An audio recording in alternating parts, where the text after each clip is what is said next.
Hello everyone! This is about a sickly child from Petalburg City, who incidentally is one of the player's rivals in the Pokemon Ruby, Sapphire, and Emerald versions. Following the capture of his first Pokemon, a Ralts, thanks to Norman's Pokeballs and the protagonist's help, he evolves throughout the adventure, going from one of the game's most subtle tutorials to a seasoned trainer who surprises us just before exiting Victory Road. Today, we will see if Wally would have been capable of defeating the Hoenn League. The rules are the same as in battles with other NPCs. We take the trainer's strongest team in the third-generation games and face each member of the league to analyze whether it was a missed opportunity for Wally not to have attempted to defeat the master himself. So we're heading to Evergrande City. But first, here's our rival's team from the last duel. His first Pokemon, which will therefore be the first Pokemon in each battle initiated by the pale green-haired trainer, is an Altaria. Its move pool is quite interesting, as it has the move Dragon Dance, which boosts both its speed and attack, making its stab aerial ace very dangerous. His next Pokemon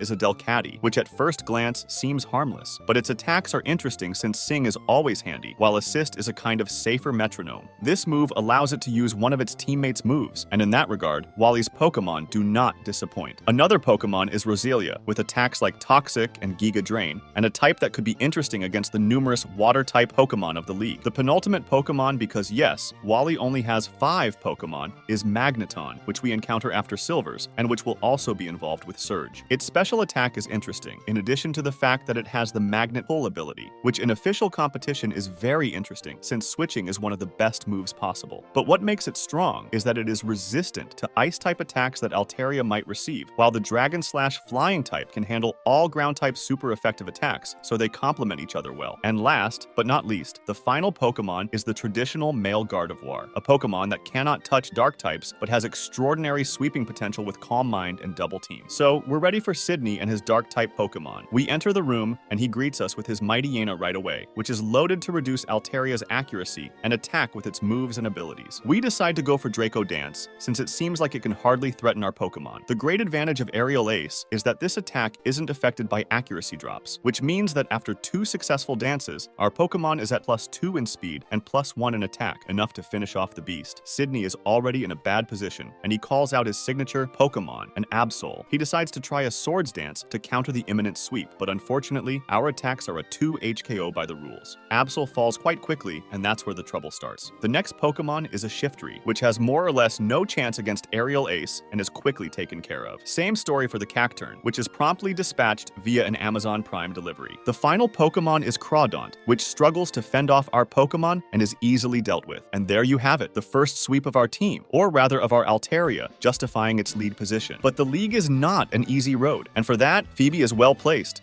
The battle against the second member of the Elite Four will probably be one of the most frustrating in the whole channel, given the potential for the opponent's team to sweep. As always, we start with Altaria, and as always, we anticipate the first Protect from Dusclops by using Draco Dance. And that's where the circus begins because, as you probably noticed in the previous video, I was convinced that Dragon-type moves were physical in the 3rd generation, so I thought the dance would boost them too. So at the moment, I think, well, Dusclops is bulky, and indeed it is. So the sweep seems complicated, and even though there are still a few successful dances when our Pokemon isn't confused, the first Dusclops only has to endure special Dragon-type attacks, while Aerial Ace was right there. It's even worse when Dusclops is healed by its trainer, and in despair, we launch a Flying-type attack, which does the job. Phoebe sends out another Dusclops, and Aerial Ace's damage isn't enough to one-shot it, so the Ghost-type Pokemon can finish us off with a totally free Ice Beam. But let's look on the bright side. This allows Delcatty to shine, with only one Dark-type attack, so we put Dusclops to sleep with Sing to be able to clean it up with our only offensive move. It wakes up a bit too quickly, and we receive significant damage from Earthquake before we can finish it. Banette is its substitute, and it uses a somewhat passive Grudge attack, while we continue with our Feint attack. It's enough to defeat our opponent, who did manage to burn us in the meantime. Sableye is there for revenge, and we'll take advantage of it to use a little assistance, just to discover the move. So, we use Gardevoir's Calm Mind, which will increase our Feint attacks, which is a good thing, so we can continue with a small series of hits. Double Team doesn't affect Feint attack, and the opponent's opponent's attack is special and therefore tankable, at least without the burn. Delcatty leaves us, and Roselia can join the dance. 2 magical leaf attacks later, and Sably is no more. Here's Phoebe's ultimate Pokemon, a more powerful Banette. We'll first send it a magical leaf, and seeing the damage it does with Shadow Ball, we launch a toxic attack to ensure victory definitively. If our Roselia falls this turn, we know that Poison will eat away at Banette if the battle were to drag on. But Magneton takes care of that with a Thunderbolt pronto. Victory is on the line, mixed with frustration regarding Altaria and satisfaction with Delcatty, which, by the way, had a type immunity against the opponent's Shadow Ball moves. So, now we can go meet Glacia and her Hail Setters. Altaria is obviously a useless Pokemon in this part, so we will take advantage of the opponent's Cielio's passive turn to bring in a Pokemon that has some potential for this battle, Magneton. And indeed, its Thunderbolt can absolutely devastate the Seal, forcing our antagonist to bring in their Walrein. We are faster, and our Thunderbolt brings the opposing Pokemon into the red. It retaliates directly with a Surf, and unfortunately, it gets a favorable critical hit. Our Magneton could have done so much more, but well, that's life, and Roselia is called upon to slice up Walrein. Being weak to ice, it won't have much use in this battle either. It fulfills its part of the contract and goes even further, as against Cielio, it can land a Leech Seed and, most importantly, tank its Blizzard. Giga Drain allows it to regain some health, and Cielio thinks the duel is won, since it sends a normal attack instead of its super effective stab. This will backfire, allowing Roselia to dispose of it and face a rather timid Glalie. Since it's been about 3 turns that our Pokemon should be KO'd, we send out a Leech Seed before succumbing to our hits and wounds. It doesn't matter, as Gardevoir can finally make its entrance into the battle, and what a Pokemon it is. With Calm Mind, Glalie's Crunch becomes ineffective, and our Pokemon can boost itself unreasonably until it's time to attack. The first Pokemon is destroyed with 1 attack, and Glacia will remedy this by sending out another Glalie, which we quickly dispatch with our powerful Psychic. The battle is won with joy and good spirits, and we are 1 encounter away from finishing with the Elite Four. Standing between us is a Dragon Tamer, Drake. We don't have any Ice-type attacks, but we have the power of friendship. Will that be enough?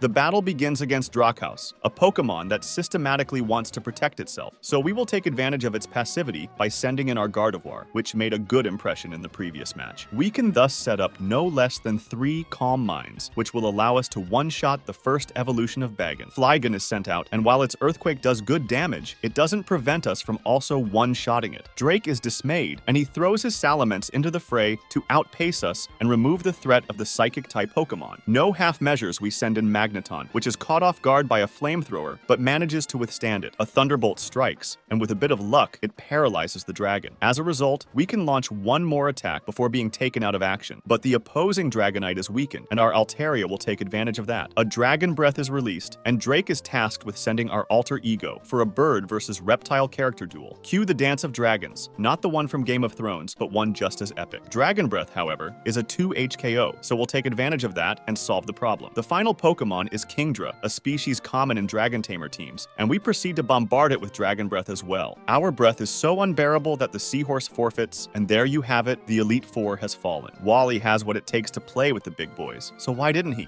Anyway, the champion awaits us in the next room, and it would be a wasted opportunity not to try our luck. He starts the ballet with his Wailord, and we with what a surprise Altaria. A switch is necessary, since Wailord knows an Ice-type move, and it's Magneton's job to take down the giant whale. With Thunderbolt, it's done, and we've eliminated Wallace's first Pokemon. The next Pokemon is Gyarados, and while most of the time, it's with an Electric-type move that we defeat it, this one has Earthquake, so it's best to bring back Altaria. A new Dance of Dragons begins, culminating in our Aerial Ace, which should 2-shot the opposing Pokemon. However, it decides to use Surf to weaken us, which is counterproductive compared to its boosting moves. That's fine, we can finish it off, as the next Pokemon is Tentacruel. It has an Ice-type move, so Magneton returns, which handles it quite well. With Thunderbolt, the jellyfish is put in a difficult position, even if Hydro Pump hurts. Wallace then switches and brings in Whiscash to anticipate our Electric-type attack. It's time for Roselia to prove its worth. It takes a Ground-type attack and can retaliate with Giga Drain. The attack drains the HP of the Water and Ground-type Pokemon, and it's now KO'd. This HP recovery allows our Grass-type Pokemon to be quite bulky against Melodic and withstand an Ice-type attack. So, we have a turn to put Leech Seed into action, and the Gardevoir show can begin. After 5 Calm Minds, we are set, and if we get poisoned, our Pokemon's ability copies this status onto the opponent's Melodic. We can finish it off with Psychic, and we are armed for the next Pokemon. It's Tentacruel, which is quite fast, so we take a powerful Sludge Bomb that's quite potent. We manage to finish off the opposing Pokemon, but succumb to poison. So, So, when Ludicolo enters the field, we can simply summon our Altaria. The latter will batter the grass-type Pokemon with Aerial Ace, which can evade it as much as it wants. We are healthy enough to continue striking it with unmissable blows. There it is. Victory is ours. So potentially, we are the masters of Hoenn with Wally's character, who has a fairly balanced team, at least for this kind of challenge. But since we have defeated the first champion of the region, why not go meet the original, the one from Sapphire and Ruby? He is at the Meteor Falls, so we fly to Slateport to meet this red from the 3rd generation. After an exchange of pleasantries, the battle can begin, and the first duel will be between the two birds of the two teams. Despite that, we prefer to send out a Pokemon to trap the Skarmory, so Magneton takes the lead. With Thunderbolt, it can deal good damage to the bird, enough to defeat it despite the level difference. Steven responds with his Steelix directly, so we logically send out our Altaria, as the ground attack seems quite obvious in this case. But we'll make a double switch and bring in Roselia, because Steelix's moveset is quite varied. However, it decides to use a Dragon-type move. We think we can surpass the Rock and Steel Pokemon, but it's faster and can one-shot our Flower. Altaria returns, which we boost twice with Dragon Dance, but Steelix's defense is evidently huge, as even a non-effective attack does very little damage. Altaria falls, and we call upon Gardevoir to calm Steven Stone's enthusiasm. He proceeds with 2 boosts, one in Special and one in Evasion, and that's when we realize a tactic that could help us progress further in the battle because we're only at the 2nd Pokemon. Hope is quickly lost when the opposing Pokemon lands its physical attack. Still, we believe, and it's Delcatty's turn to enter the battle. We try to put the opposing Pokemon to sleep, but it fails, though we manage it eventually, but our HP is very low. And most importantly, we don't have an effective attack against the Steel Pokemon. Yes, but on the other hand, we have Assist, and we'll have fun using it. So, we use Calm Mind, then Leech Seed, which might come in handy. We manage to hold on for a bit, but Steelix is truly a tank, and we have to send out our ultimate Pokemon. Obviously, Magneton is vulnerable to ground attacks, and the encounter is lost. But some of our Pokemon have shown that they're not entirely useless against Steelix, so we'll try a completely new tactic. Against Skarmory, we won't change, and we'll send Magneton to deal with it. However, we'll stick with our Pokemon against Steelix, sacrificing it to Lord Helix, and especially because we can't afford to take an Earthquake on one of our precious Pokemon. But once our Pokemon is gone, we can freely send out our Delcatty, which will have a very particular role, making Steelix harmless to allow its teammates to sweep. Sing succeeds, and we can use Charm on the Steel monster, which will gradually weaken its physical attacks. All good things come to an end, and Delcatty takes a lethal blow, but Gardevoir can now enter the battle, without fearing the Earthquake from the Pokemon. Its other attacks will be covered by Calm Mind, and especially by placing Double Team, will be untouchable. Once well positioned, we can unleash Psychic attacks, which, if not lethal, can weaken the opposing Pokemon to the point that Steven doesn't heal them. Again, we use Psychic, Future Sight, and Steelix falls. Finally, one obstacle down before encountering the Aggron. For it, a Psychic kills it, allowing us to face a Metagross with Future Sight plan. It pays off, even if it takes several attacks to defeat the Steel-type Pokemon. Claydol is a 2 HKO, which is good. We can advance in the battle with a well-placed and untouchable Pokemon. Well, untouchable, that was before Armaldo sends an Ancient Power, knocking Gardevoir out. So we'll have to deal with Roselia, and we choose Leech Seed as the only attack. With the Poison Point, Armaldo is both Leech Seeded and Poison. Will this be enough for Altaria, considering a Rock attack could nullify all our efforts? In any case, we'll try it. An Aerial Ace is unfortunately very weak, while we see our life flash before our eyes when we receive an Ancient Power, which we surprisingly withstand. But Gardevoir's spirit is still there, as after the damage from Leech Seed and Poison, our Pokemon's ultimate Future Sight comes into play, finishing off Steven Stone's last Pokemon, whom we have defeated. It was a bit unexpected, and especially very lucky, but we did it. Wally is therefore the MVP, and his team has overcome the odds and tricks to defeat a team sometimes with 20 levels higher. We still regret the lack of attacks like Surf, Ice Beam, Earthquake in the team, as it would have helped at certain times, but we're not going to complain. I hope you enjoyed the video. If you did, I invite you to subscribe so you don't miss the next one, and especially because it helps small channels to grow. Oh yes, tell me in the comments if there's a trainer you'd like to see next. For example, many of you were asking for Wally, even before Bryce and Flora. See you soon for new adventures.